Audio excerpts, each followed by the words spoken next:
Hey YouTube, just a quick intro here before we get started. This is going to be episode 103 of Ready Press Play. It's going to happen.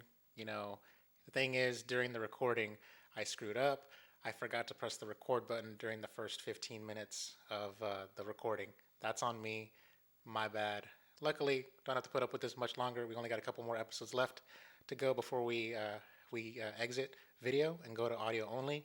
But anyways, all that notwithstanding, the first 15 minutes of this podcast is going to be just us talking over the audio, like a picture of the Ready Press Play logo, and then like mid sentence, it's just going to jump into video because that's when I started hitting the record button. Luckily, the audio podcast came out just fine, so we're just going to pull that, use that as the beginning, and yeah. So sorry, my bad. Won't happen again. So I only got 2 more weeks of video. So, anyways, oh yeah, one last thing. Thank you so much for the 1,000 subscribers on the Level 1 Gaming YouTube channel. It happened during our episode 102 during the Christmas Day episode. So that's awesome. So, anyways, good looking out. So, put up with just us talking. So, anyways, don't know how to end it. Just we'll go ahead and kick it off to the show. Peace.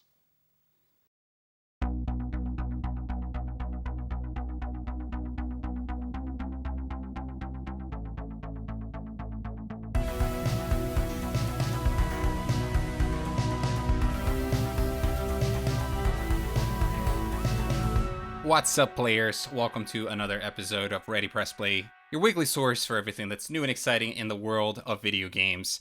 This is a special episode. This is our episode number 103. We are pre-recording this halfway through December right now. It's December 14th when we're recording it. But this should be going up live on New Year's Eve, the day before New Year's Day, December 31st, 2021. So, Louis and I, we have this thing where we can't miss a week of the podcast. We never leave you without our content. If you're a big Ready Press Play fan, you can always count on us hitting our podcast feeds every Friday at 6 a.m. Pacific or 9 a.m. Eastern Time. And so for these scenarios where we're going to be away for a while, we always do these pre-recorded episodes, and that means that we're not going to be covering the news. We're not going to be covering new releases. We're just going to be talking about whatever. We got a few topics in mind that we might be talking about, maybe some games we're playing, maybe some general thoughts about some things that happened recently or this year or whatever, and we wish you all a happy new year.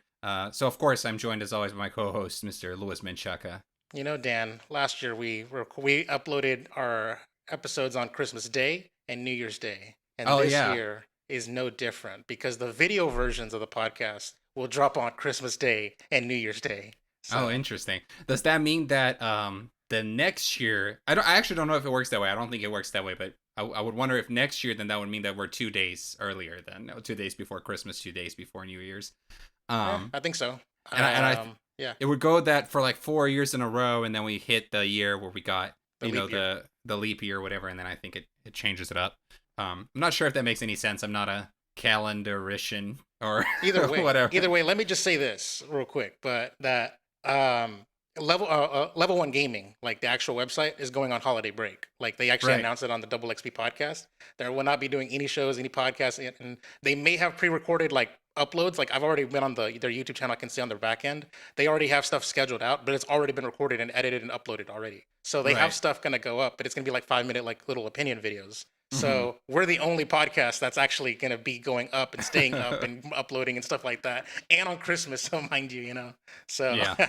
I wonder how many people are actually gonna watch us at all, or if people are gonna be busy with their Christmas celebrations and stuff. I don't know. Maybe we're talking to nobody right now, but maybe we're talking to you. You like who's watching Flameser, right now. You're in the chat. I know. Hello, Flameser. I can see you. I see you. Yeah. You were there for episode 100. What if we recorded this pretending that we were doing it live? Like, hey, what's up? How's it going? Type in the chat. We're gonna read your messages here. I think on YouTube you can do like the super chat thing where you put in like a few bucks and then you send your message. Can we like? What I could do is like I could just program like some kind of like a video thing where like a fake chats come up and we read them out and stuff like that. Like I can do like some loops and stuff and like act like we're interacting with people. You got the whole plan sorted out. Well, I hope this is not the first episode of Ready Press Play that you're listening to, because this is nothing like what Ready Press Play is typically like. So if it is, go back a few weeks and then listen to some old episodes or whatever, or maybe just wait. This is 103, which means we'll be back next week with episode 104 on, I believe, January 6th. or And that would be 7th, our something like that. Yeah, yeah, one of that them. would be our next regular episode with news and the kind of things that we typically do. Do you think we're gonna have any big news, Lewis, between now December 14th and when we come back January 6th? So historical data says no because almost the entire games industry like goes on like shutdown mode, holiday Yeah. mode. There's no news, and every YouTube channel that I follow that's gaming related, they usually do like, oh, here are the biggest news stories of the year, kind of shit, like recaps and stuff, just to fill the content, kind of stuff. Yeah, so I don't think Yeah. so. I think we're just gonna be in for another quiet holiday Mhm. season where it's like there's no announcements, no one's doing media, and like no one's doing press junkets. IGN closes down, like everyone's like with their families and stuff like that, as they should be. So Yeah, yeah, fair enough. So in the point in time that Lewis and I are at right now, we just recently watched the Game Awards a few days ago, and a lot of news and announcements and premieres and whatever kind of thing came out then, and we already talked about that in episode 101, which you already listened to at this point, hopefully. But here's the nice. thing I was thinking about, Lewis. So on episode 101, we got more, in detail about what we thought about the new announcements, our favorite announcements or the things we're excited about, and what we thought of the awards, who won, or All prediction that stuff. game, and all that stuff, right? Hmm. But I kind of wanted to ask, maybe like in kind of broader terms, without going into like detail, like what do you think of the Game Awards as a whole? Like, what do you think? Like where the show is at now versus where it was like a few years ago, and where do you think it's going? Do you like the trajectory that this show is going through? Because I think it's been interesting to observe like the way people have responded to the show online over the Uh, years. I've always been of the opinion that the Game Awards, like I think I realized maybe 3 years ago or something like that, like it's not really called the Game Awards. It's really supposed to be called Video Game Commercials Featuring Game Awards, is Yeah. the way I see it. They don't really like do a lot of like service to like the winners and the stuff like that. Like they sort of just rush them off the stage. Like like the Matrix had way more time to talk to the audience than like the Game of the Year winner. Right. Being like, I got a couple of seconds. Let me say thanks and peace. Like like there's no like there's never really gonna be like an acceptance speech that like people talk about other than Right. like the one off I can think of is like My Dragon Cancer, like because that was so emotional and moving and stuff like that. But other than that, like there hasn't been a Games for Impact award winner that just like drops the mic. You know what I mean? Yeah. So Yeah. um And the interesting thing is that they do the thing where they rattle off a bunch of awards quickly, right? And yes. you just kind of assume that a lot of those are the people that would receive them are probably not even there. I would like to believe that they at least have some level of selectiveness with that, so that they're not just like going into a situation where they give somebody an award and they're not there to receive it. For instance, esports athlete. Remember, like a couple of years ago, Sonic Fox was like, he had that big Yeah, crazy acceptance speech, like they let a black gay man up here, that kind of stuff or whatever. yeah, They didn't do that for this year's esports athlete. yeah, They didn't yeah, let him true. do an acceptance speech. But could it be that So he wasn't there, right? Like, or he or she? I don't remember who it was. So I wonder. Yeah, and here's the interesting thing too with the Game Awards is that I've always had the opinion I've had of the first Game Awards back in 2014 is the same opinion I have of it now. I feel like I felt the same way about it through all of the years that we've had it now. This format of the Game Awards with Jeff Keighley and stuff, which is that I don't think it's a very I don't think it's a balanced show. And I may wish for a certain specific format in my head, but I'm not even talking about that. I'm talking like even with the same intent that the show has, even with this idea of bringing together, world premieres, new trailers, game announcements, a mesh of, different worlds colliding, the games and the movies and entertainment and all the stuff colliding, plus the awards, even with all of that in mind, I feel like this could have been done so much better. Like we can do better with the balancing of the acts, and we can do better with the pacing of the show, and we can do better with the size of the show, like how long it is. it was like three And and a half hours, 3 hours and 45 minutes with pre-show and everything like that. I've been saying that for years now, and I felt that same way. I feel like we're always hoping like, oh, next year's gonna be better. Jeff Keighley, he's figuring it He's out gonna still or he's whatever. gonna take the feedback of everyone and like fine tune it and he does it all over again. Like Yeah, yeah. and it just doesn't happen. And then this year was the first time where I watched it, and then I saw all the negative response on social media. A lot of people on my feeds, at least, were responding negatively to the show for a lot of these reasons that we talk about. But I was surprised that it took this long for people to kind of catch up, because I felt that way from the beginning. I'm not trying to be like a oh, they're posers or whatever. I just mean like, dang, like Yes, y'all finally catch on to what we're talking about for years now, which is like this show is not that great. It has so much potential, right? Like I want it to be great. It has so many big name companies involved. Jeff Keighley is so good at getting premier access to things that people care about to show on the show for the first time, like the Elden Ring, announcement, or the Xbox Series X, was first shown at the Game Awards, and Smash characters in the past and all that stuff. Like that, it just needs to be a little bit better put together. You know what I mean? We just need to trim out some of that fat. Like bring this down to a sizable, like a 2 hours. two and a Wasn't half hours show. wasn't there a Game Awards that happened like I don't know 2015, 2016 where it was like it was 2 hours or Yeah, no? at some point they did do There it. There was wasn't like one. there was 1 year where they did it. Yeah. Yes, and was that like a good year in your opinion? The funny thing is they all blend in my head now Yeah, in hindsight, fair but enough. I think the thing with the 2 hours one is that like it still had a lot of the same problems in the sense that we still did not give time to the awards, right? That's one. Yes, Like I feel like we gave even less time to the awards, and that's my concern as well. Was saying like, oh, despite it having should a be longer shorter. runtime. Yeah, like that's my concern with the idea of like, oh, it should be shorter. It's like we already like, oh, the awards are already taking at most like half an hour out of this 4 hour show. If we make it shorter, is that time going to go down to like 10 minutes? You know what I mean? Like are we even going to have awards at that point? So I'm not sure.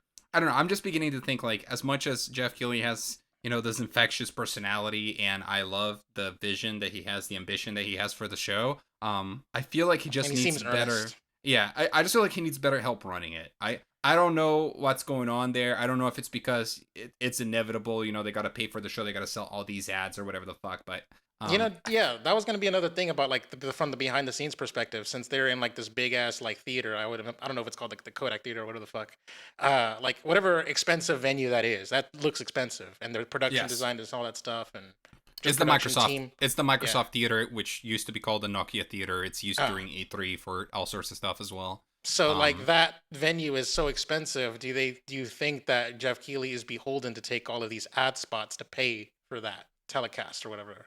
Possibly, but Because like, okay, like for instance, like if I was running shit, all right, I would only take S tier announcements. I'm talking like yeah, Elden Ring, Hellblade, that Star Wars thing, like anything yeah, that's hype inducing, you take. Everything else, like a King of Fighters trailer, you cut that shit, and everything that's not hype right. inducing, and Or therefore the you can. dance, the cringe ass like dance number with like the animated dance Oh number yeah, yeah, from yeah, cut that uh out. Yeah. I don't even remember what that was. Was that Genshin Impact or something? No, it wasn't. It was some game that's I think it's coming out soon or something like that or whatever. So they were just showing yeah, like in-engine footage of what they can do. But basically, like if you cut out everything that's irrelevant or not really hype-inducing, you take the ads down a notch. Like mhm, because there was like on the middle part of the show, it was a very much a lull. Like yeah, I was bored and I was kind of like nodding off while watching the show live. mhm. And if you sort of just trim out all of the bad publicity, bad world premieres that no one cares about, would you just be then like make it a quality show that people will care to watch because the Yeah, pacing is better? yeah, no, 100%. And in fact, like I am pretty sure that you can take that entire show and re-edit it. I almost want to do that as a little personal project, like re-edit it, and you can trim that down to a 2 hour or even less show that is great, and that people would love. Because the content is there. Now there's some argument here. We know we already talked about it on episode 101 about whether we thought there was enough big announcements or whatever. But there is content there. There's some cool stuff there. It's just that with all the other stuff in between, it almost takes away from it. You know what I You mean? know, I'm gonna say this though. At least the ads weren't as annoying, because like when previous years everything was brought to you by something, and Yeah. this there was Yeah. some of that here, but like it was like two or three categories and stuff like that. Like there was one year where like it was the Gillette Man and he was in like this costume or Yeah. whatever. Like that was annoying as hell every time they kept cutting to this Gillette Man. However, they did do a similar kind of like cutaway thing where it's like, come watch my Twitch channel because I have guests and a Mhm. viewing party going on and stuff like that. I don't know who the hell you are, whatever, Mhm. so other than that, Yeah, yeah. those were annoying. I've almost become less critical of it just because of I'm used to it. Like it's like it is what it is. No, I mean it. Like so, I that's what I meant as well when I said like, damn, these people took a while to catch up and actually have this criticism of the show, because when I was watching the show, I wasn't either impressed, but I wasn't upset either because I was like, this is just what the Game Awards is. Like, I knew It's what I par was for the going course. into, you know? Like, I turned it on, and I didn't watch it live because I had to work till late. And then, and since I didn't watch it live, I waited till Leo was home anyway so that we could watch it together. And so I started watching it, like, late at night, and then we were watching it till 1 a.m. or something. I watched the entire thing with the pre-show and whatever. And once I started it already knowing, like, okay, this is not something that I'm gonna turn on and focus and be glued to my screen for the entirety of it. This is something where I'm gonna check my phone, you know, and I'm gonna, which I never do that. That's what I'm trying to convey here. Like, I when I watch something, that is the only thing I'm doing. I'm not talking to anybody. I'm not checking my phone. I'm not doing anything else. I am very much a focus one thing at a time kind of person. The Game Awards is almost an exception though, where it's like, yeah, I'm gonna, grab my laptop and do like check my emails and do some work, and I'm gonna go and like look at my phone and whatever while I'm doing this, because it just, there's so much dead time. And I was already in for it. I was already like expecting it, because it's just what the show has become.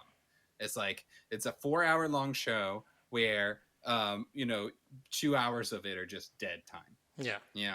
So By the way, anyway, I think before we move on, I just got to say, Dan, you're gonna look at me sideways, but I forgot to press the record button on the video. So this is what I'm gonna do. Like I'm telling you right now, this live.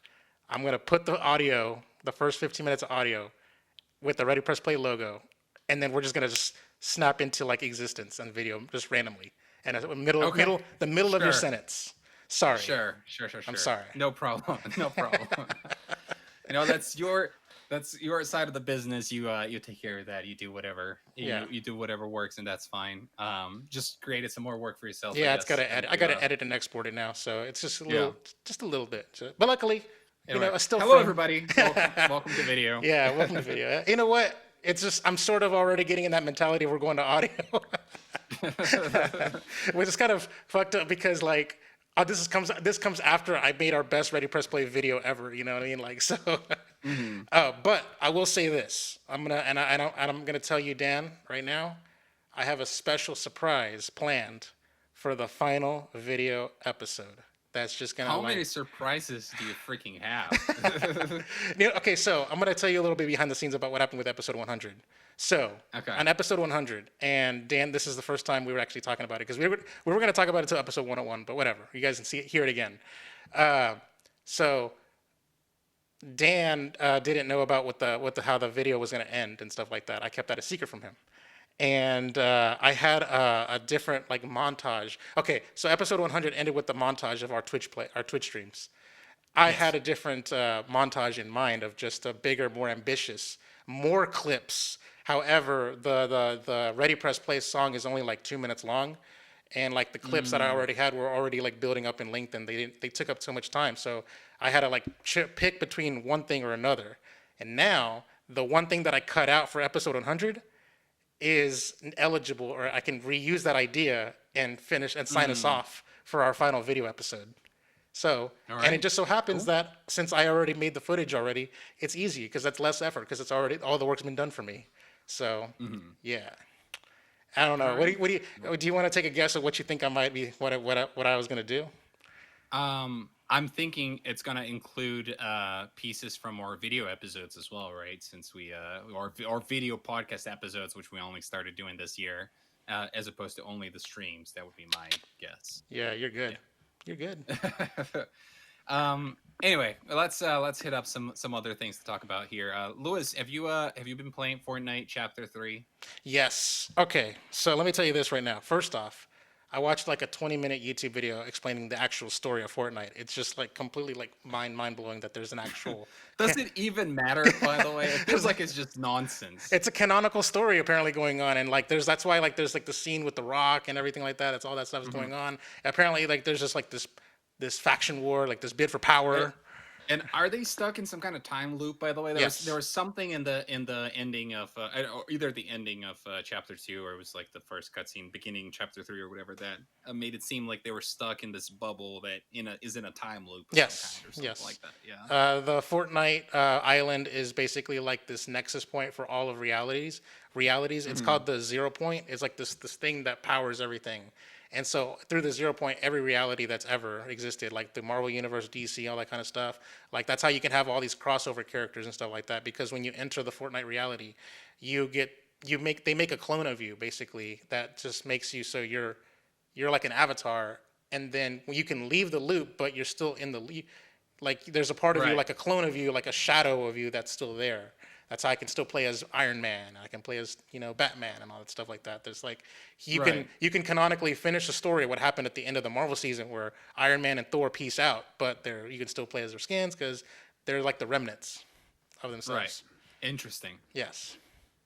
You Okay. know what would have been a different alternative way that they could have rationalized everything is that they were in a video game. I mean, like what in the Like like the Smash actual Brothers. story, Yeah. it was that the characters were in a game or Oh whatever, no, it's Smash right? Brothers. Like Like the characters are toys that are being played with, like the dolls and stuff like ta yes, ta. yes, yes, Yeah, yes. but anyways, so that being said, the actual Fortnite itself. Okay, so I've been like on a lull with Fortnite. We've even talked about it on this very podcast on previous episodes. We Yeah, talked about how like Fortnite feels like it's on a bit of a decline and stuff like that. Like me and our friends we're not really playing. I'm buying my yeah. levels just to get the skins instead of actually earning them and stuff like that through gameplay.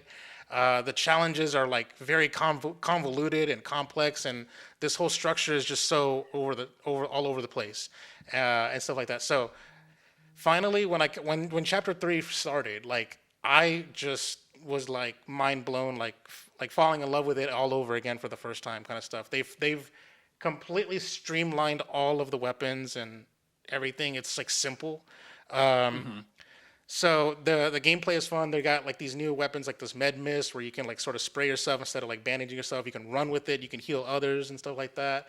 There's what else is there? There's like the new SMGs are cracked. There's now an assault rifle that has a scope on it, kind of like a makeshift sniper. It kind of goes into like that first person mode, which was in previous seasons, but they got rid of it a long time ago. The scoped AR, and Yeah. this scoped AR kind of is better than the old scoped AR in the sense that it sort of has that feeling of like Apex Legends / Call of Duty.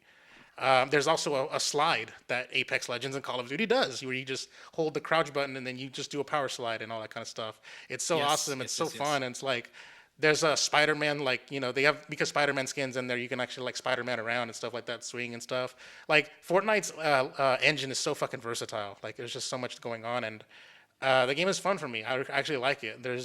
Yeah. I don't really have much bad to say about it, to tell you the I'm truth. I'm I'm in the same boat as you, by the way. I went to just kind of check out, like, let's see what this chapter 3 thing is like, and I played a few matches, and I gotta tell you, I feel like this season is going in the direction that I would have wanted them to go before. That the thing that I kept getting frustrated about is that I felt like they just kept, and we even talked about that on episode 100. Funny enough, like they just kept adding things to the game, just for the sake of adding new things. That's what it felt like to me. It's like, just let's just create more shit. Let's just make it weird. Like, let's just create these features that nobody ever asked for, and I that didn't really excite me. I understand how that would probably maybe excite like a lot of the player base, maybe the younger people that are just looking for something new every time. But it just didn't really attract me to the game. I actually it was kind of making the game lose me. And I feel like with this new season, I agree with the phrase you used, which is back to basics. I think that's what you said, Hmm. or streamlined. Yeah. And I feel like that is the direction they went with it, which is like, let's focus on the core gameplay of the game and what makes it cool and fun and special, and like polish that up. And with the new weapons, with the No more, little no mobility this bullshit mechanics, and primal guns and crafting and like, yeah, it's like I there's two ARs, there's a SMG, there's a handgun, there's a shotgun, and a sniper rifle. I've never been a fan of the sniper rifle, but I actually use it because you get 3 shots and it's pretty decent. So and I really liked it. My first impression of it was very positive, and I think that they're doing what the game needed at this point, in my mind. Now, is that going to be enough to make it popular again? I mean, don't get me wrong, Fortnite to be popular, but is that enough to make it have a spike again in popularity? I'm not sure. We should look and see, and we only kind of have our anecdotal data, but on that stuff anyway. The other thing they changed with it, by the way, Lewis, and I don't know if you know about this, but Fortnite Chapter 3, Fortnite, now runs on Unreal Engine 5. And it is the first game, it is the first release game to be running on Unreal Engine 5. Whoa, that Um, explains why it looks so much crispier. yes. Now, what does this means, right? Oh, it's a new engine. They rebuilt the game or whatever. No, that's not what it is. Unreal Engine is one program that just gets updates, right? And when you had Unreal, when we call what we call Unreal Engine 4 is actually an engine that was getting updates every few months, going from like 4.1, 4.2, 4.3, 4.4. I believe the latest version that we were in was like 4.27 or something like that. And then now we got this major update to Unreal Engine, which puts it at version 5.0. Of course, it is a bigger update. Of course, there's a lot of features. You don't just call it. There's a reason why it's 5.0 and not 4.28, right? It is a new engine in the sense that it's been worked on significantly. They've branched off the engine and they did all this work on top of it and then released it as a new, first number.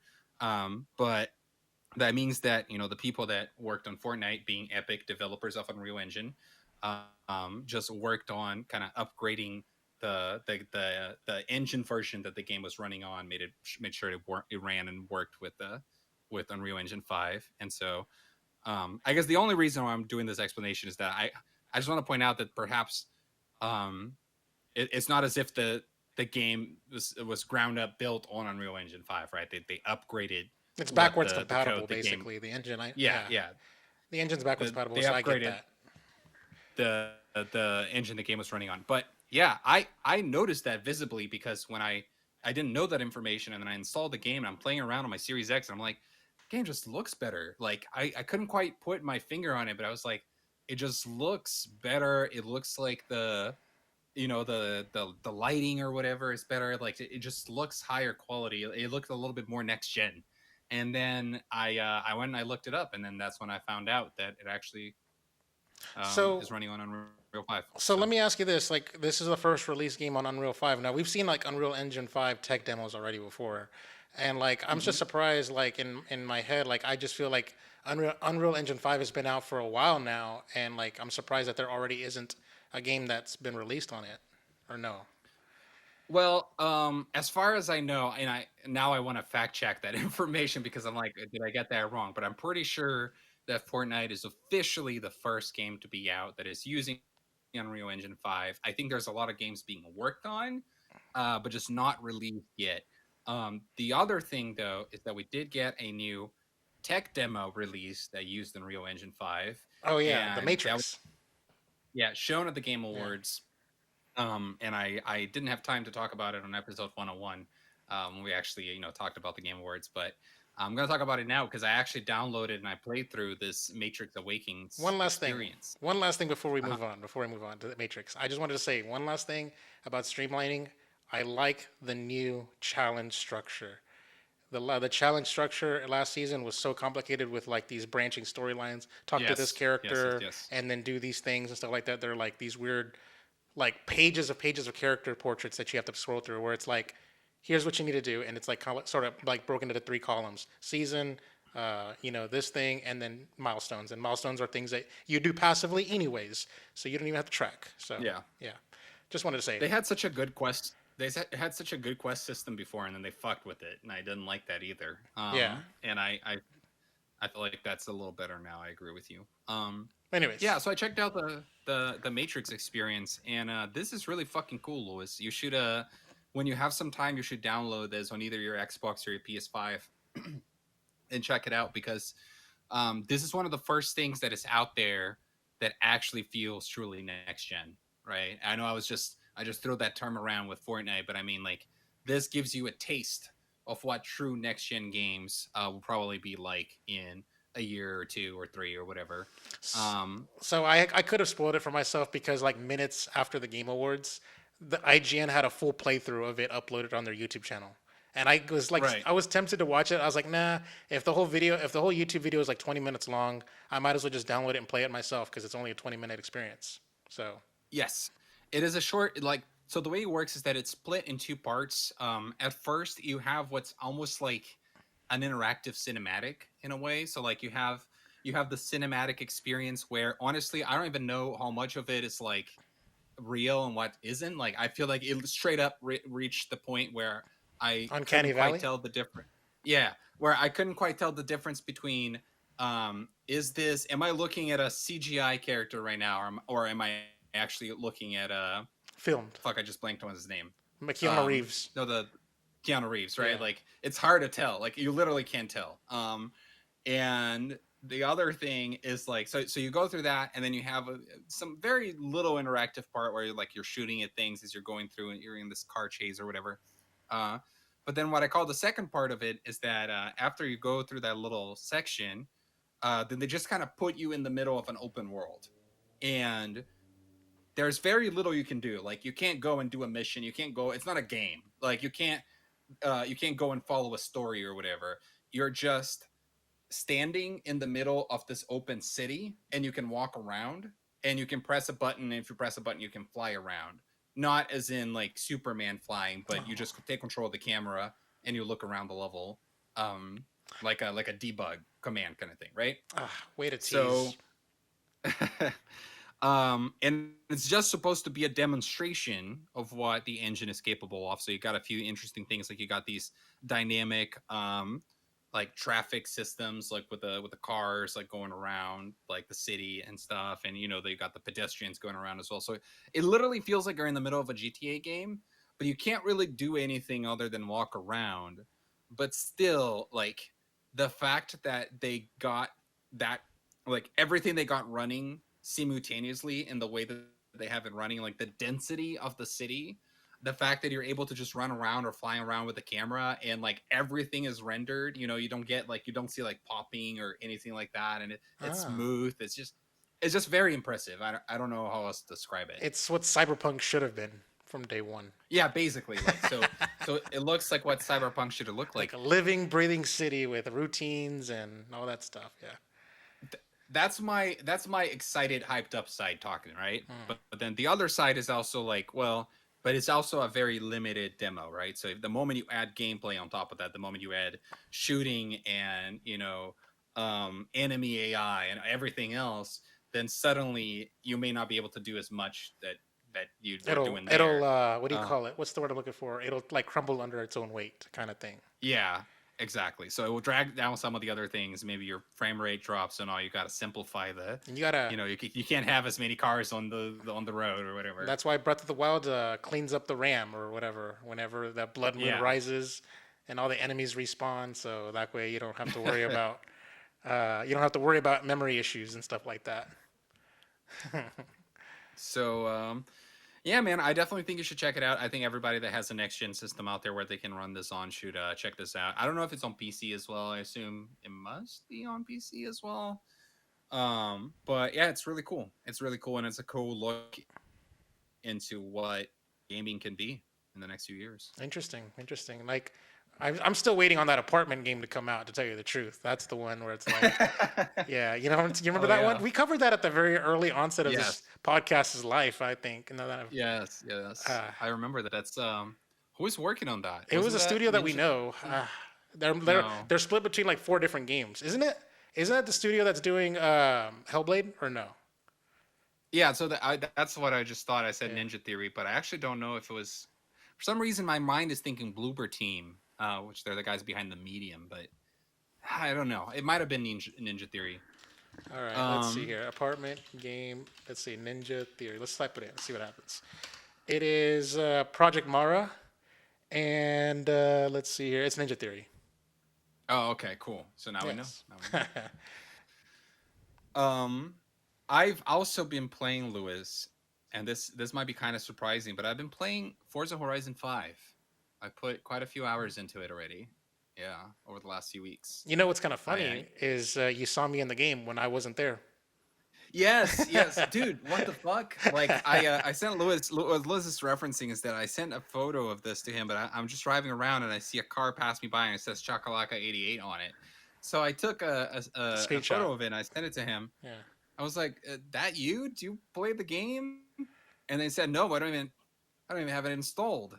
And here's the weird thing. I know about how Forza has this Drivatar system, Hmm. which has been talked about a lot, even back in the day, and where they'll take somebody's driving style and create an avatar that drives like an AI that drives similar to how that person would drive when they're playing the game. Yes. And so when you're playing, you can race against your friends, even if they're not online. You can race against their drivatars. But I had no idea they would make a drivatar for somebody who is not even playing the game. My Yeah, nephew I had was played kind of. like the Forza Fast and the Furious expansion, the self-contained, Mm, like self-released expansion, and that's the only like time I've ever booted up a Forza game and my Xbox One is whenever he wanted to play the Fast and the Furious, you know. But other than that, I was Yeah, I was kind of mad about that because I felt a little disingenuous, like almost like the game was tricking me, you know? like, oh yeah, you're part of this Forza Oh, community and stuff like that. Play with your friends, and it's just pulling from your friends' list nefariously just to make you yep, think. yeah. Yeah. It was like it was you and then Game Over Greggy, who is not on my friends list, but I like follow him or something, and Ah, Major Nelson and yeah, damn. um, yeah, it's weird, weird. But anyway, talking about the game though, this game is really cool, Louis, and I say that as somebody who doesn't play racing games, doesn't play driving games or whatever. A lot of people like to say, Ryan McCaffrey likes to say that this is a driving game more than it is a racing game. Um, Now here's where I didn't think it was gonna get me, and where it did. I just installed it to check it out. It's been getting some awards, some recognition. I was like, okay, I wanna try this game out. Let's see what it's like. Um, this is a fun open world game. And I think that might have been what I was looking for at the moment. I am playing Forza Horizon almost like I play Assassin's Creed, where I am just driving the car around, exploring the world, hitting things on the map and, checking like areas and whatnot and doing little like you have like these XP blocks on the map that if you hit them, you get XP and then you level up. And then you got like challenges and then you got races and you got all these random things like story missions. And you can just kind of drive around whatever you want. And then you will see like when you drive past where there's like an event happening or whatever, you can just press X on the Xbox controller and then you can start and play that event. So you go and you play that race and then you get, maybe you get a car, you get money or whatever the hell, and then you just kind of keep driving and you find the next thing to do. And there's something about it that is very relaxing Hmm. to just kind of have the music playing. You can go through different radio stations, kind of like GTA or whatever. But you Just can't kind of stream it. driving around. Yeah, just kind of driving around Mexico and then just like, oh, I'm going to go and play a race now. I'm going to go and do a story mission now. I'm going to go and just kind of see what that area is like that I haven't been to yet. Or, oh, I'm going to go and do this random challenge or whatever. Or there's parts where there's like speed, like almost like speed meters, and you're supposed to get like see how high of a speed you can get in the speed meter. And I don't know, it's just fun. It's this enjoyable, relaxing Zen experience You make it that sound. even though I Oh, sorry. Go for it. now even though I'm not a big fan of racing games or even cars in general, that somehow I'm enjoying it and it's grabbed me. I was gonna say you make it sound like it's like an open world game in the style of Ubisoft games where it's like you have to like unlock the towers in order to have like a certain part of the Yep. map open up and stuff like that. Like drive up this It's mountain and look around and then yeah. Yeah, it's very much what it feels like. As you get certain points and you do certain things, you do unlock new areas of the map with new challenges and Oh my all god. sorts of things. So it very much feels like a traditional Ubisoft open world game, except that you're in a car. It also kind of feels like GTA. I also thought that was an interesting way to describe it. Like it's kind of like playing GTA if you couldn't leave the car. What's Like the what what's the is it Project Cars that Ubisoft made? No, you're thinking of the crew. The Crew, yeah. Isn't like the Crew? It's like you can drive from the entire U.S. like from like West Coast to East Coast, kind Yes. of stuff. Is it like that? Like on that level of like just drive through all of Mexico? You know? Yes, yes, yes, yes. I don't know how much of Mexico is like. I don't know how much of it is like this is real Mexico versus this is just kind of inspired by it and it's a style. versus I think the crew was going more for like, they really wanted that to be basically like the US, the US roads in a game. So I can't really speak to that as much. But regardless, it's just, oh, and also, it's obvious, but the game looks beautiful. The sound design is really good. You can buy houses in the game. That's an interesting thing as well. You can use your money not only to upgrade your car, buy new cars, etc., but you can just have own houses in the map for some reason, and then they kind of work as a base where you can go and do stuff in. Um, That seems really so weird. it's But like, let yeah, me that let may me sound let me ask you this, because like, when it comes to like these sim games, right? Like, when I think of like GTA and Mhm. Forza and stuff like that, I don't ever, for some odd reason in my head, like these cars, they just drive themselves. There is no driver. You know what I mean? Like, there's no. It's just a self-driving car kind of thing. You're driving it remotely, kind of stuff. right, right, right, That's right. how I sort of see it. So No. like the idea of a car owning a house just seems to be a little bit like, yeah, So here's the thing that's interesting about this game. So first, it is not Forza Horizon is not considered a sim game as much as Forza, just because it's a little bit more arcadey. mm. So usually with racing games, there's like the more technical racing games versus the more arcadey racing games, and, Need and for Forza Speed, GTA. Horizon is definitely on the arcadey, yeah, on the arcadey side. And you do have a character, like you have a human character with, you can choose, your hair and whatever, like customize your character, give him a name. And the other thing that's really interesting too is that they will call your character by the name that you gave him. So I receive like audio logs as I'm playing the game. They call me Daniel, where they'll go, "Hey Daniel, we got a new race available on this blah blah blah blah." It's like Cortana like AI that interacts with you, that will find things for you to do in the game, and then also route your car towards like where you need to go. It's like, and you can call her at any time and tell her what you want. Like you can say, I want accolades, or I want races, or I want to progress the story or whatever. And she'll be like, yes, Daniel, for sure, let's do that. And then she'll like create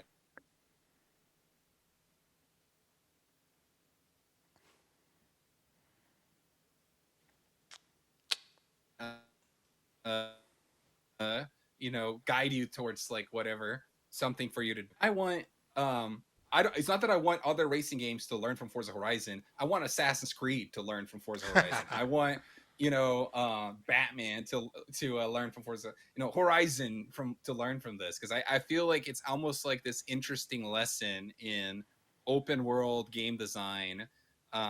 It just, all of it is just so approachable, so accessible, so fun. They just got it feels like they got everything right about it. And I understand now why this game got as good reviews as it did. Yeah. Interesting. So like, let me just go ahead and preface this by saying that I was right. I predicted all the awards that it won and stuff like that for Forza. So I just want to throw that out there. You can suck it. It had that best audio design award for its tires to the tread kind of stuff that I was telling you about, even though I never played the game. So, but yeah, that's interesting. I really, I hear so many people talk about like the game and hyping it up and stuff like that, and it's really crazy because like I've been trying to play games too, and I'm gonna tell you this right now, like one of my like New Year's resolutions for 2021 that I didn't hold up to was like I wanted to play more games. I wanted to be able to clear the backlog and stuff like that. How we put ourselves on blast about our backlog challenge that we don't do, stuff like that.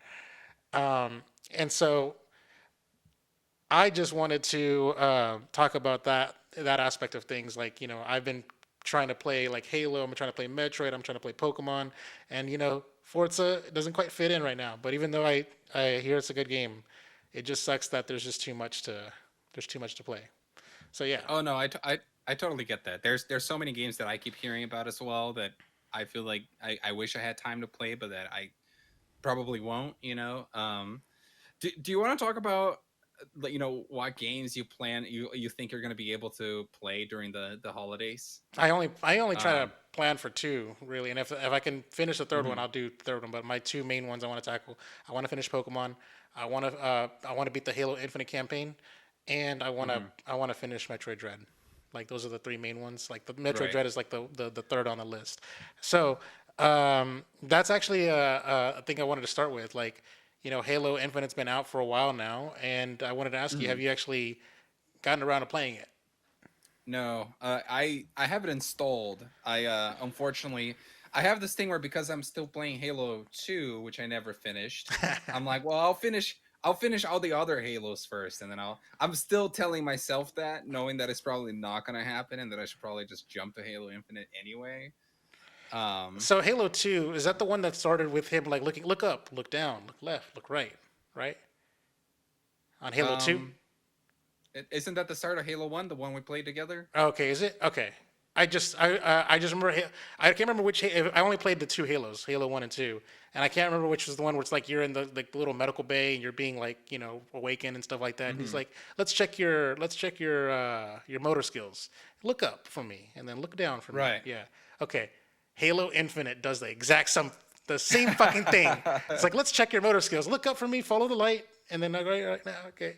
And let's It's like a very easy way to just kind of teach the player the basic right controls analog of the stick. game. Yeah. Yeah, without them knowing they're in a tutorial. And then and it's like a little pop up. It's like press the options button to invert controls if you want, like that kind of stuff. Right, right, Yeah. So I just thought that was just like, oh my god, are you serious? Like I feel like right. we've gotten to a point in video games where like video games 101, like I think we've all passed that by now.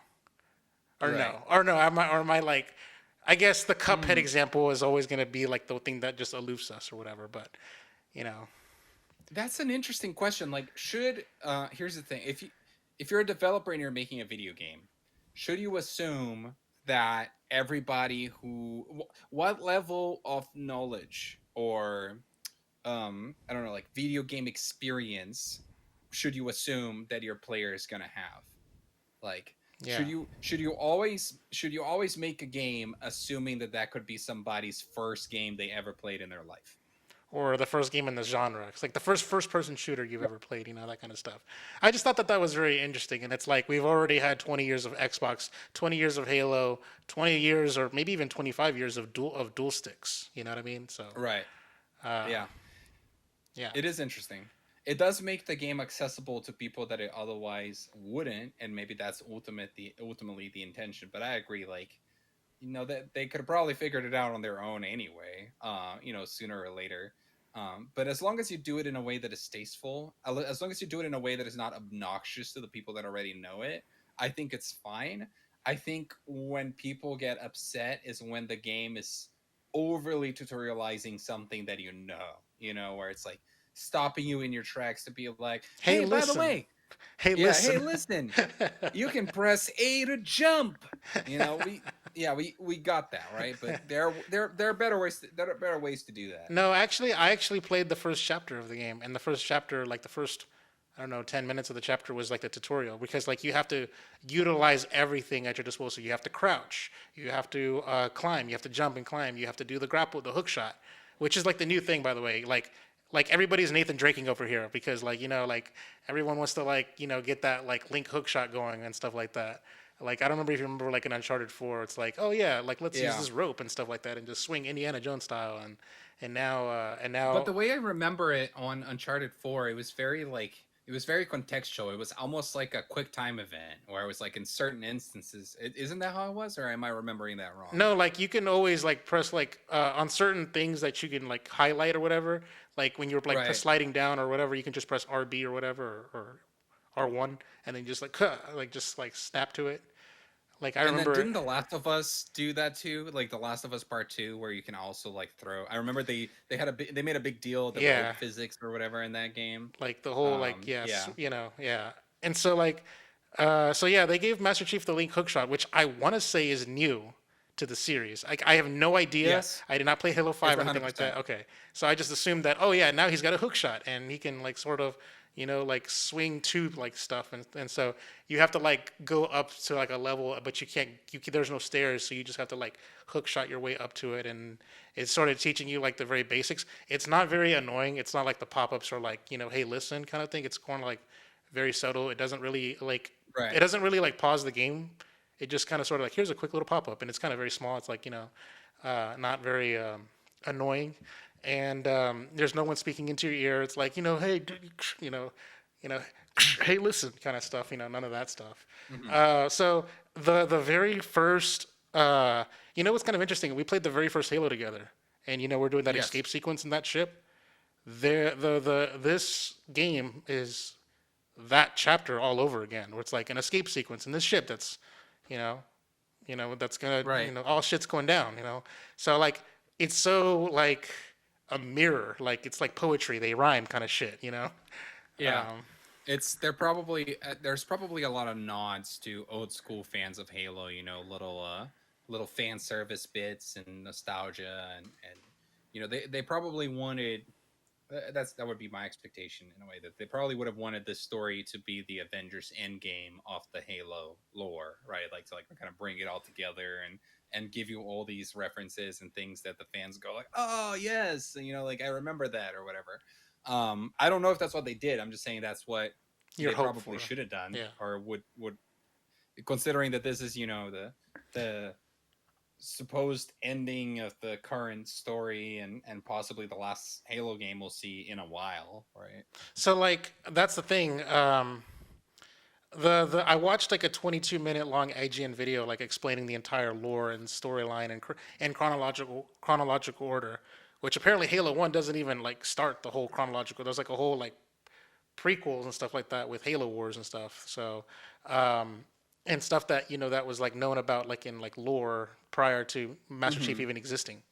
And so like having learned all of this just now before the start of Halo Infinite, it just sort of kind of feels like just based off of the opening scene and what happens in the opening scene and what's going on in this first chapter, it almost kind of feels like they're not addressing the storyline and where they left things off in Halo 5 with Halo Mm-hmm. Guardians, So like there's no mention of Locke or what's going on with Cortana. Granted, I know Cortana's going to play a part in this story because based off of the marketing. However, like they're not even addressing that right now at the very onset of the campaign. You know what I mean? So it just Right. kind of seems like they just sort of dropped that story for now, and he presumably Master Chief went on to do a different story, which led him to this whole beginning. So it just kind of seems really weird. I would have hoped that they would have had more connective tissues and stuff like that. Maybe it doesn't work, from a gameplay perspective, from a tutorial perspective, that you have to do something. You have to make it so that if this is your first Halo game, you're not gonna feel alienated or something. Right. That's interesting. It, I wonder if it's one of those things where they're going to address it later, where they're going to slowly like piecemeal it together, or that maybe you need to find some of those extra. Remember how you could find like those extra story bits or whatever? Like you would find Audio like a log. monitor somewhere, and then it would trigger an audio log or like a cutscene or whatever, and They're doing kind audio of logs in fills this in. game. Mm. I found So my maybe those will, first audio log in this first chapter. yeah. So maybe those will fill in some of those gaps. But I will also say that I've always found that this seemed to be the case with Halo One. It seems to also be the case with Halo Two, as much as I've played it. The Halo story is just not very well told by the games. Maybe that's part of what people like about them. I don't know, but it's like it's very much they just kind of throw shit on your face and hope you understand. You know what I mean? It's not like they don't really hold your hand through it. It feels like the idea. It's almost like the intention of it is that you play the game and then you go like read a book about it or something, and then like you go further into it. There's so much lore that's been built, but it feels like the game is not necessarily very Straight. clear on what it's trying to tell you with everything. Because you remember we shared this where we played Halo 1 together and we're like, we don't know what happened, so let's go watch some video. Yeah, we And look at Halo 2 is Halo the 1 same. explained or whatever. Yeah. Yeah. It's like what happened with Bioshock 1 for me, where it's like, oh yeah, like suddenly Yeah. everything makes sense and stuff like that. Where it's like, it just seems really weird. I hope it's not the case for like Halo 4 and 5, where like if I was playing these games in chronological order, like I can give it a pass for Halos 1 and 2 because they're original Xbox games. People are just getting the hang Right. of 3D development stuff like that and all that stuff. But I think by the time Halo 3 happened, by the time Halo 3 it was on the Xbox 360, it was like the biggest launch for a video game ever with sales and stuff like that. I Right. hope that they figured out A, what's the story, and B, how to tell it. You know what I mean? Like, I hope they Right. figured out like, where they sort of like double down on the lore and they do it correctly. I hope by the time I'm getting to like Halo 4 and 5 that I'm not having to do a game explainer, every time. You know what I wonder though? It's like I wonder if maybe we're just kind of almost kind of spoiled in a way by the 2021 or 2020 standard of storytelling in video games, where games have become a lot more like movies and TV shows. When you play God of War, when you play The Last of Us, when you play Uncharted, the way that these games tell their stories, but even like it doesn't need to just be the Sony first party games. You can Even Tomb expand Raider, that to yeah, yeah. yeah, to like Tomb Raider, Assassin's Creed, or whatever. Like the way these games tell their stories is very much in a similar way that a movie tells its story, where it's kind of carrying you through it. There's like three acts, and like here's your act one, and here's your your background, and here's your flashback to when they were a kid, and it's very, you see a lot of everything, and you also kind of experience it. And maybe back in the day, in the days of the first Halos, and I'm thinking of Metroid Prime as well. It was more about the kind of the lore that you would find around you. You know what I mean? Like it was less about these. I don't know. Tell that to Ocarina of Time and Half Life. True, true, I true. know. But I just think it's like I just think it was less about the cinematic, playing through these cinematic moments, and more about you play the gameplay, and then you find these Nuggets. audio logs Yeah. or whatever that kind of make up all of the lore. It feels like that was the bigger focus than it is now. But I Yeah. don't know. Maybe I'm I don't totally know. off Like, base is here. Bioshock like the first to do like audio logs or diaries or whatever the hell? Because it feels like all the games ever since then are like, uh, not only do they utilize it, it almost kind of feels like they're like leaning on it on like a crutch. You know what I mean? Like, Right, right, it right. almost kind of seems like, okay, well, like, if you want the story, you can just sort of like read about it or like, pause the gameplay and, read the journal and stuff like that and scroll through this text.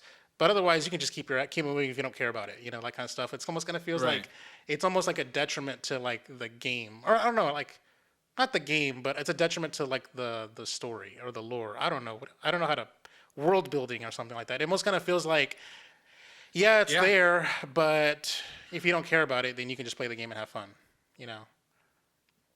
Here's an interesting thing I'm going to throw in here. So you mentioned Half Life, right? And something that, in hindsight, is kind of unique about Half Life, because we don't really do things this way typically anymore. But in Half Life, control is never taken away from the player. You are not, if there's a cutscene happening or whatever, Yeah, you're in it. You walk around then it and stuff. Yeah. yeah, you're in it. You can like walk away. Like some character starts giving you some exposition, you can just kind of walk away while they're doing that, and then you won't hear them anymore after a while.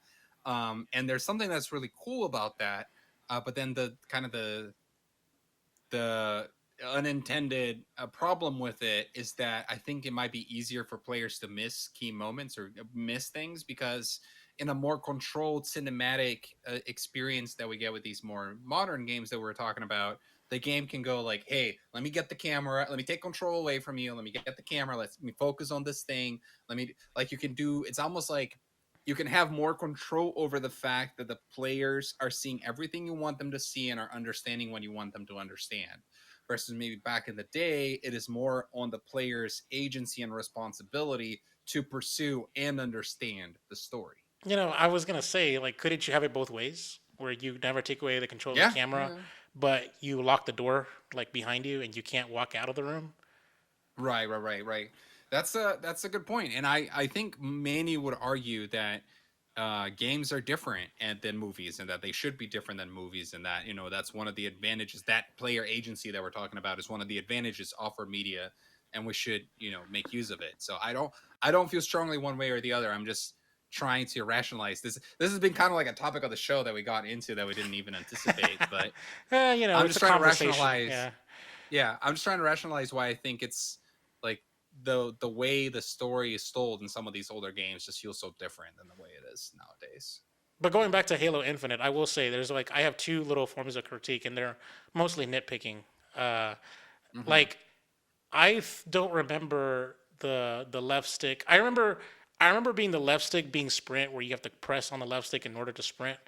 I don't remember that like the way I vaguely, and I've never played any of the Halo games, by the way, but the way I vaguely was going to interpret it is that the left stick, pressing the left stick to sprint, got remapped and stuff like that to more modern sensibilities. You know what I mean? Like, didn't they Here's like what do that or whatever? there's no there's no sprint in Halo 1. Yeah, I know. Um there's no sprint in Halo 2 either, Oh, I'm pretty sure. So I don't know. I don't even know when they added sprint, yeah, they but it added could sprint. Like but we talked about in episode 100, where like I asked Joel if Halo got codified, where it's like everything is going Call right, of right, Duty. right. But like my interpretation is like I don't think for me like pressing the left stick to sprint doesn't feel intuitive for me. Like it feels like I should be holding a Right. button, like a face button. But then there's also the way they've used the default maps and stuff like that. There's all the four face buttons are being used logically as well, like A to jump, X to reload, and Y to toggle between weapons, and B to crouch. So But isn't okay, so now now I feel caught here in a thing. Is I would assume that pressing the one of the sticks to sprint is standard. Isn't that the way that it's done in all the shooting games? you know what? Honestly, I don't have enough. I don't have enough first-person shooter experience to tell you the truth. Fair enough, fair enough. Like Fortnite is my basically the only thing that I play as far as shooters goes. I've never been into shooty bank games before, so that Right. take my critique with a grain of salt. But like when I Right. sprint in Breath of the Wild, I hold Y. You know what I mean? Right, right, right. No, So that's interesting. I think your assessment is correct for games of other genres, but when I think about first-person shooters, I actually think that pressing on the stick is pretty standard. I think usually you have the option of whether you have to hold the stick or if you press it to toggle or whatever. But I don't know for sure either because I also do not play that many first-person shooters. Um, and then like I will say, just to say just as far as my two little criticism. Number one, the left stick. Also, the sprint doesn't even feel that fast. It feels like you're just going just a little bit a hair faster with like little wind right, effects. So like the right, sprint right. feels slow. Like Call of Duty, Apex, sprint feels fast. Hell, even Mhm. regular running feels fast. There's that. And then number two, the slide. Fortnite, you could slide for like days. And this one, it's like a little power slide, and then you stop. You're like your momentum just sort of just stops like a rock. So Mhm. I guess because Master Chief's got this heavy ass armor, he's bulky, he's big. I guess whatever. But like I'm just saying, like the fluidity doesn't kind of feels a little off between like the sprinting speed and the sliding speed. That's all I wanted to say. Fair enough. Um, Lewis, there was one thing I wanted to bring up. I'm not sure if you saw this, but you probably didn't. But I got into a little bit of a conversation on Twitter today with Lucy O'Brien. You may know she's an IGN writer slash editor, and I just wanted to bring this up here just because I thought it was an interesting conversation. I wanted to see your take on it. But Lucy O'Brien tweeted, "When writing about video games, let's leave all this behind in 2022." And then she proceeds to list, in quotes, memorable, in quotes, engaging, in quotes, emotional, in quotes, fun for veterans and newcomers alike, in quotes, will have you thinking about it long after the credits rolled. And then she adds, there's some more responses on the replies and stuff. And my reaction to this was like, why? What's the big deal? So I replied, may I ask why? Aren't those words just valid ways to describe characteristics of the game? Why would it be bad to say the journey was emotional or that The Last of Us was memorable, etc.? She says, she replies to me saying, what does memorable tell you about the game? And I say, to me, it means the game is impactful, leaves a lasting impression, I've played games that I forgot about after a few days or weeks versus others that lived in my head longer term, becoming my favorites, etc. Not trying to be confrontational, by the way, just wanted to know more about why. She says, but that could be good or bad, right? It doesn't tell you anything about your experience other than it was, open quote, memorable. I said, fair enough, a game could be memorable for good or bad reasons, but with the added context, I wouldn't mind as a reader, the reviewer expressing that obviously I'm only looking at this from a fan perspective, not a writer, blah, blah, blah. So we had a little bit of that back and forth, and there were some people that jumped in and also mentioned there are some people that actually jumped in and took my side on that argument, including Leah, but also some other dudes that I didn't know. And I just kind of I don't know. I was just kind of thinking about this because it's not the first time that I saw this coming from reviewers for IGN or whatever, where they're like, don't use this word or don't talk about it this way or whatever. Like, this is cliche or this is not descriptive enough. And personally, I just kind of tend to feel like it almost feel it feels nitpicky for some Mm. reason to me. And you are a reviewer and Yes, you review games for Love One Gaming. I was actually So gonna like chime in because I was like, hey, I critique games for this website, yeah. So I wanted to see what you thought about all of this.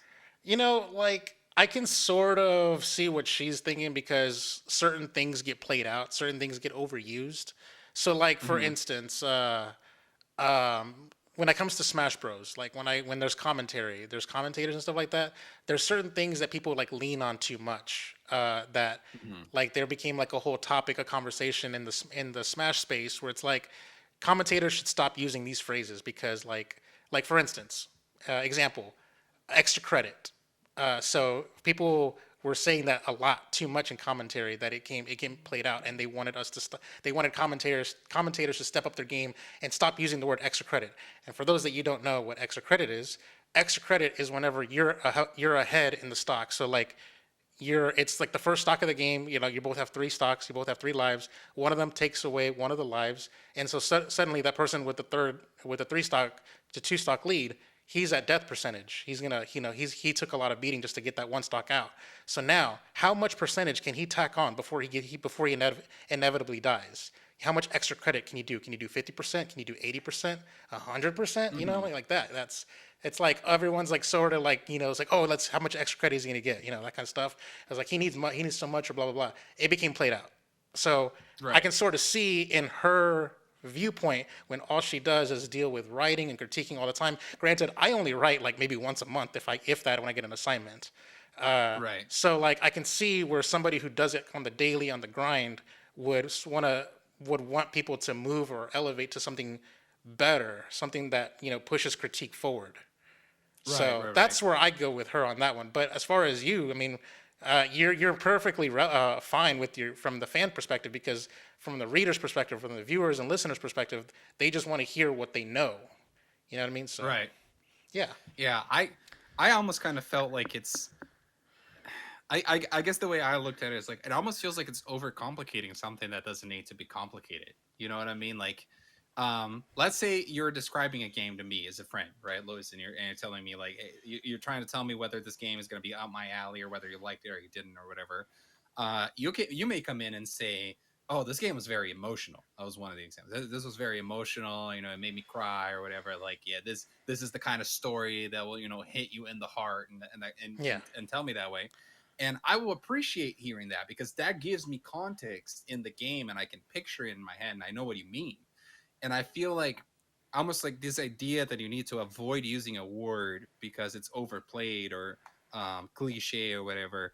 I almost feel like that doesn't matter if the word, like if every word has a meaning, and if the meaning of the word is what you're trying to say, if if it it's causes widely strong understood, emotion or whatever, yeah, and it's widely understood, and then why not? So that's kind of how I look at it. But I also understood her point. I wasn't trying to be, like I said, I really wasn't trying to be confrontational. I was worried when we had the back and forth that it was going to come across that way, which is why I said that. yeah. And I'm That's not gotta trying to. it's gotta be very very obvious because tweets you can't convey tone.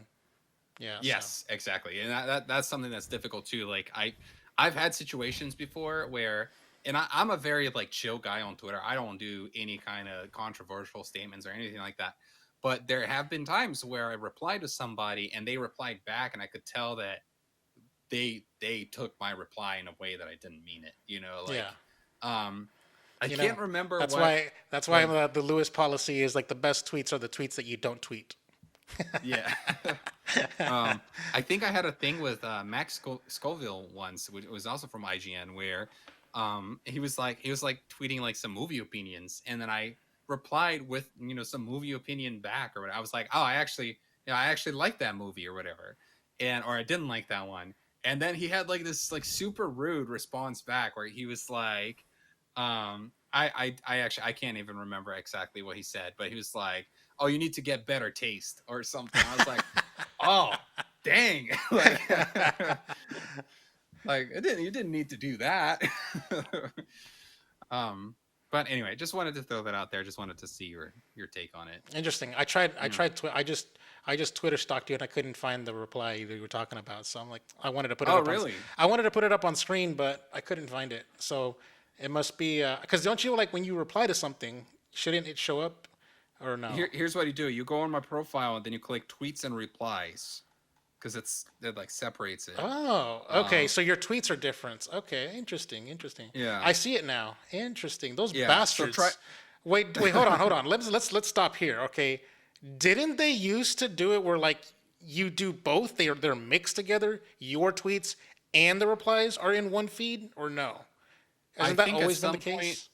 I think at some point, yes, but I feel like it's been a while that it's changed where See, they broke it down. But this is why I don't do Twitter. This is why I don't do Twitter. But I'm also it's people already hate me in the comment section. The live viewers always hate that I have non-dark mode Twitter. So yes, I'm a heathen. But now that I see it yeah, I here, do. I can see your replies here. So that's interesting. Yeah, I do dark mode everything. Yeah, you can go through the entire thread if you'd like or whatever. There were like multiple replies and stuff. But yeah, and it was interesting too to see all of the replies to the original post, because I realized that there's a lot of journalists out there, because a lot of people replying to it, that have gripes with like very specific words or phrases. And it's kind of funny, like because you read it and it's a lot of things that you've heard before. So Go let's ahead. let's let's dissect them. Like the first one that jumps out of me. The first one that jumps out to me is fun for veterans and newcomers alike. Like that Right. doesn't that seems very innocuous in my opinion. Like I don't know why somebody Right. would want to get in. Like that is a very descriptive thing. It's like something that is Yeah. like for instance, God of War 2018. I would say that is probably fun for both veterans and newcomers alike. It's a Yeah. good jumping point where you don't need to know the story of the first God of Wars, and then it's also the mechanics are very easy to learn and grasp in modern time. And for those that know Kratos and stuff, you can see an evolution. You can grow with them, and you can play at harder difficulties and stuff like that. I get that Right. saying, and yeah. I think maybe the argument would have been that, and I think there is like a different case for each one of those words or phrases or whatever. But I think maybe the argument would be that isn't that what every game is supposed to be? But then also not, because I wouldn't say that about The Last of Us Part Two. You know, Yeah, that's true. um, That is true. Yeah, like the beginning of the game loses its impact if you didn't play the first one. here's if you look at the replies, there's a few. Like she replied to it, and another thing that she had there is the first one: a love letter to the genre. Right? I feel like that's it is a little cliche, but I feel like all of these things have a meaning. I think there is a meaning to using them. Like a love letter to the genre means like everything that you love about this genre, this game does, right? Ooh. So, Oh, I um, love some of these replies. Brian Altano, words can't describe. And then he says, "Nah, they definitely can. You're using some of them right now." I'm like, "Nice." yeah, that is a funny one. Yeah. Okay. You know what? I'll give him a pass on that one because he's Brian Altano. It's well, you know what? I won't, because here's why. Like he has a literal point, right? Like, yeah, you are, if you say words can't describe X, but you're describing it's like it's in the middle of a review. Uh, but I feel like it's used as hyperbole, and that's the thing. All of these things are uh, like parts of language, parts of grammar that we created to convey our ideas, right? So if I say words can't describe how much I love this game, I am just using hyperbole, which is a language technique to convey how much I like the game, right? It's like, rather than saying like I fucking love this game. So if I don't want to swear, I could say words can't describe how much I love this game. That's just one way of putting it, right? Like, and I agree, if it's cliche, maybe you should try to do it better or whatever. Okay, you could just say it's But breathtaking. No, you're yeah, breathtaking. Like Keanu Reeves, like throwback there. But yeah, let's wait. Hold on. It's been 20 years since we last. Okay, whatever. Still, it's not perfect mechanically, however. And lastly, bad writing. That's Mitch Dyer right there. Okay. And interesting. Max Scoville says since so many people seem to think that unique is synonymous with weird and kooky instead of literally singular, one of a kind, can we just get rid of it entirely? If Imran Khan, if you're a fan of blank, you'll certainly enjoy blank. That one, no. that's useful, right? That's useful, yeah, Like, yeah. Like it's like if that's you what we want. if you're a fan of Halo, you're gonna love Halo Infinite, or something like that. Or better yet, if you're a fan of Smash Brothers, you're gonna love Nickelodeon All Stars. That makes sense. Yeah. And here's the thing. I follow all these people. I don't want to put any of them on blast. That's not the purpose of this. This is just we're discussing our opinion about the stake, right? Yes. So I don't want this to be taken personal in any way by any of these people that we're talking about We're here. attacking the points, not the people. But yeah. Yeah, exactly. That's a good way to put it. But I almost feel like this. I almost feel like perhaps journalists are so focused on the words they use to deliver the message, to the point they're getting rid of so many useful words and phrases because they're cliche or they don't like them or whatever, and they're not focusing on the reason why game reviews exist to begin with, which is a way to tell your audience whether they're going to like this game or not, right? And I feel like all of these examples that they're shitting on or saying that shouldn't be used are very useful ways to tell your audience whether they're going to like this game or not. And they were probably the ones that popped them in the first place. So yes, yeah. There's that as well. So if you come here and you tell me, that's what I want from a review. I want it to be like, a conversation. Like if I have a conversation with Lewis played a game, he played Deathloop, and he's telling me about it. What is it like, whether I'm going to like it or not. There's a lot of things that he's going to say. That's what I expect from a review, but from somebody who, is hopefully like, I'm not going to say more experienced necessarily, because Lewis is pretty experienced. He is a reviewer. He's played a lot of games. But you would want somebody that kind of knows what they're talking about, who's maybe familiar with the genre or, the style of game or the studio or whatever, right? I'm trying to think to myself, like, I can't remember my reviews off the top of my head. Like, I've written reviews since or late last year, starting with BPM. And so I'm trying to think to myself, like, have I actually used any of these phrases in my reviews? I can't remember like what I wrote or whatever, but like these sounds like at least one of these things I've actually had to have said it. At least one. Most likely. And also, like, if not intentionally so, by the way. So just throwing that out there. And everybody who replied to that thread also has, and they're not even trying to hide that. I'm not suggesting they are, but it's like, these things are cliches because people use them, and that's just how it is, right? So yeah, maybe the idea is just like trying your best not to to write in a way that's more unique and not just kind of copying the words and phrases that everybody else uses. So I kind of get that. But at the same time, I feel like the ultimate goal is not to, kind of self-indulge on your, I don't know, like on your writing chops, but more like, the end goal should be the audience, right? Like, does the audience like this? Does the audience care about this? And I have a feeling, I could be wrong, but I have a feeling the majority of the audience does not care about this stuff. I'm seeing some more replies. Checks all the boxes. Don't forget Souls-like. Yeah. Oh, and then somebody wrote Halo ass Halo. I will now that I've I feel like I've made my point clear. Now I'm gonna tell some of the ones that I think that the nitpick is potentially valid. Okay. This is like Breath of the Wild. is something that I feel like we're saying that to like every game now. It's like, oh, it has grass on. Oh, this is like Breath of the Wild, whatever. Tons of fun. Yeah, like, or the checks out the boxes. Yeah, that one doesn't really say anything. Like, what are the boxes? If you tell me what the boxes are, then sure. But otherwise, I'm like, what does that? What does that mean? So yeah, I can feel like everybody can have some nitpicks. Yeah. So like let's sidestep here. By the way, this actually kind of sort of brings me to like talking about me and my reviews. Like I wanted you to Mm-hmm. like not I don't know what you how we've never actually talked about. We talked about my reviews. Like, what do you think of my review on an individual game by game basis, right? We've Mm-hmm. always done that, like privately, one on one kind of stuff. But I just wanted to get your thoughts on like, what do you think of my style of review or my style of critique or how I approach things and stuff like that? Like, have you ever like read any of my reviews and not and wondered, if I like described the game wrong or anything like that, or like you couldn't picture it, or, the gameplay in your head without watching a video review or something? If I'm being honest, I don't think I've thought about it like too deeply, but every time I read them, I feel like you're doing a good job. So like I here's the thing. I don't feel one way or like I don't read your review and then think, holy shit, Lewis is the best reviewer in the world or something. But I also don't read it and think it's bad. I always read it and I'm like, no, that's a review, that's a good review or whatever, right? Like So I'm I not don't the feel that worst strongly either, about it. but I'm Yeah. just right. Yeah, just right, exactly. But to be fair, that's how I feel about almost every review because I feel like I don't know.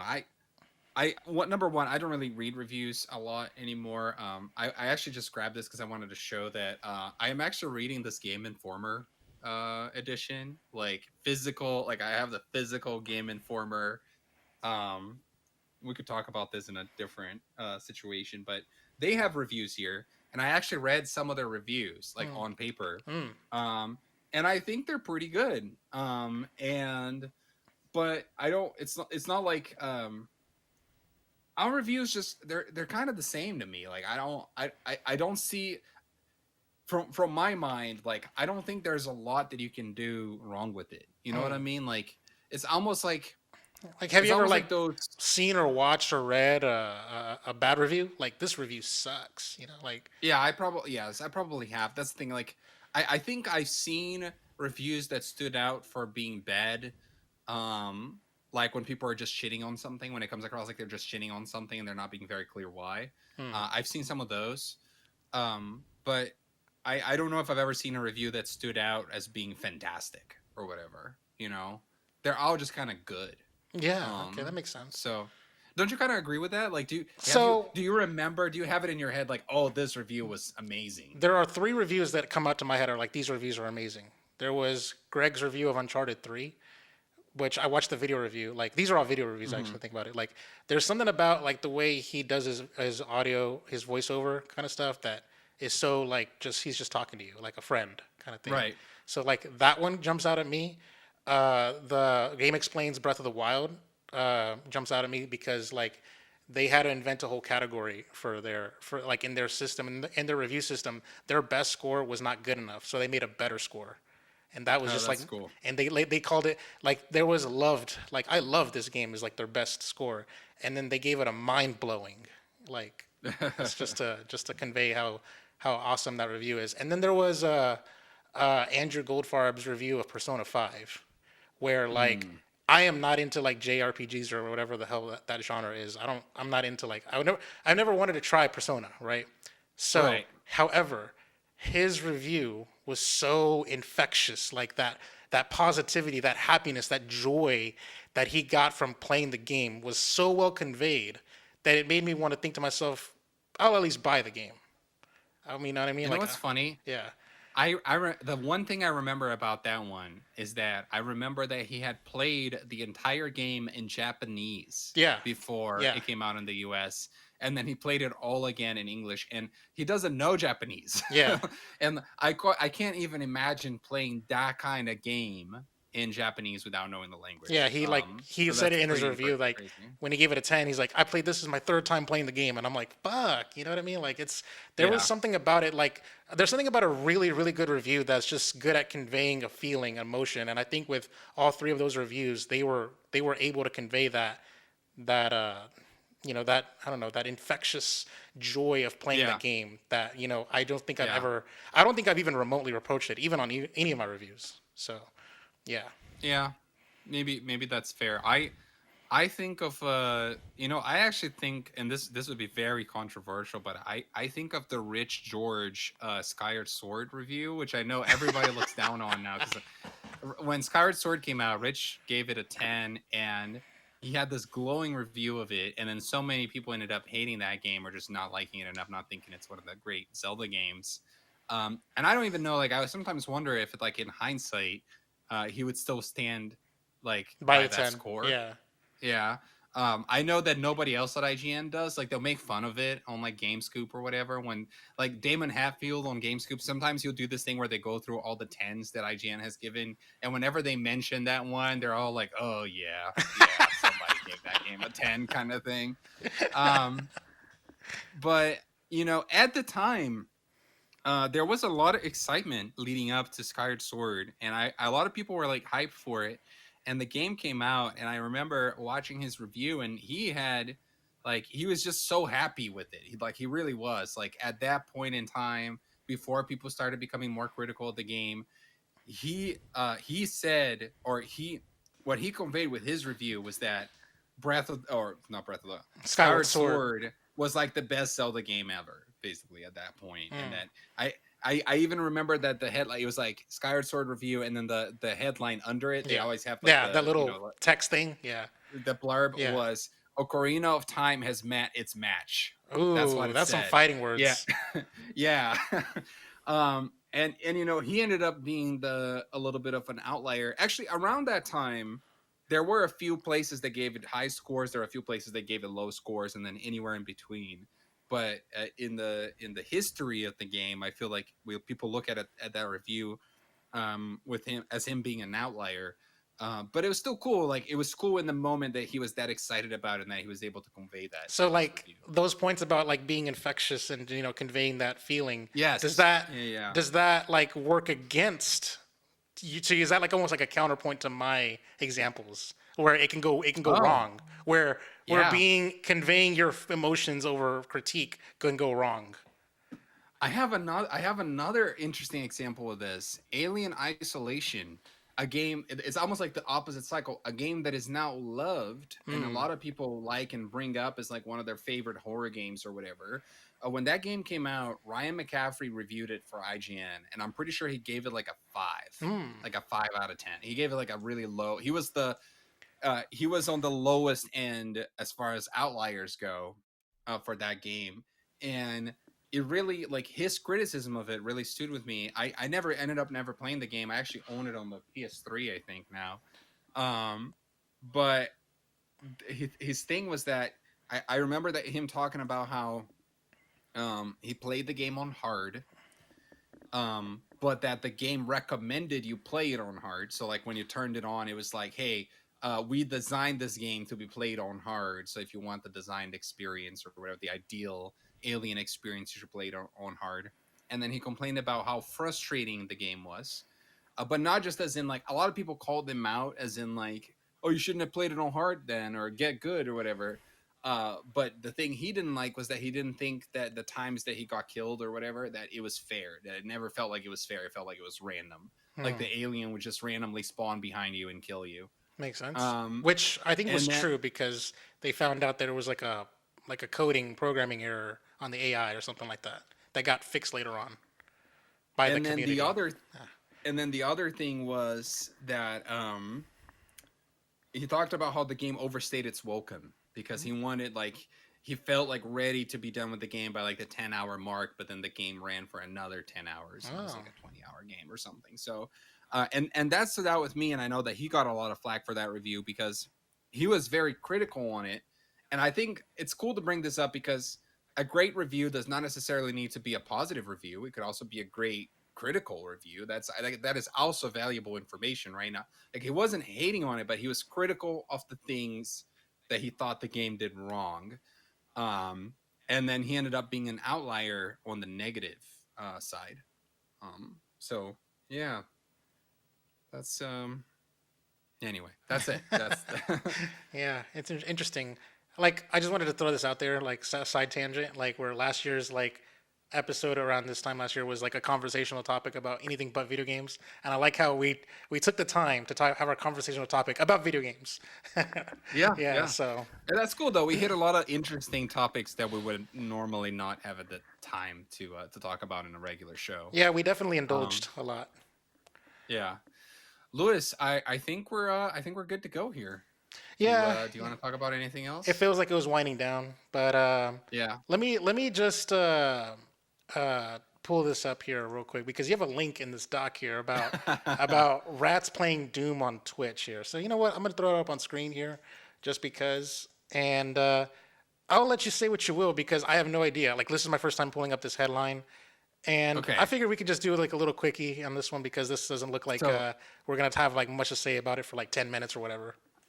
I don't know much about it actually, but I just saw this headline and I was like, this seems interesting. The headline is a scientist who taught rats how to play Doom 2 wants to stream it on Twitch. And then you can see in this photo like this rat is on top of like a ball and there's like something going on here. Victor Thought built a VR setup for rodents and taught 3 rats how to play the game by training them to walk down a corridor in the game without any assistance. Holy crap!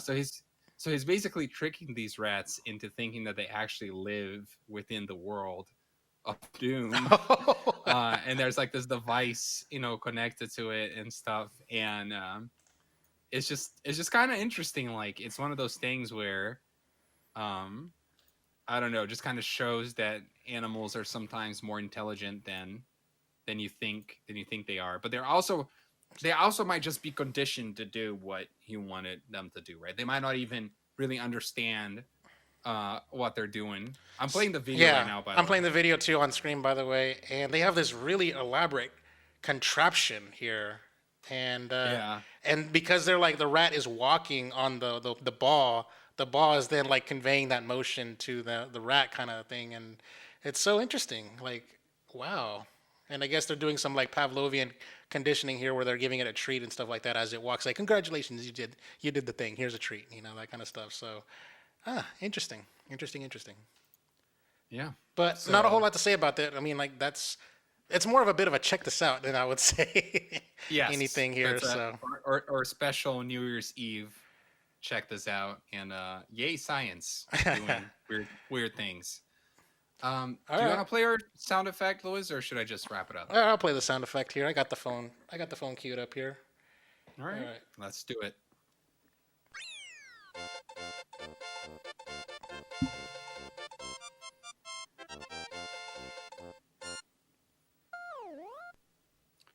It is time to end. Thank you so much for joining us for another episode of Ready Press Play. We'll see you next week. I'm on Twitter at the Dan Lima and Lewis. At Chocolaka 88. That's right. See you next time. Bye bye. Peace.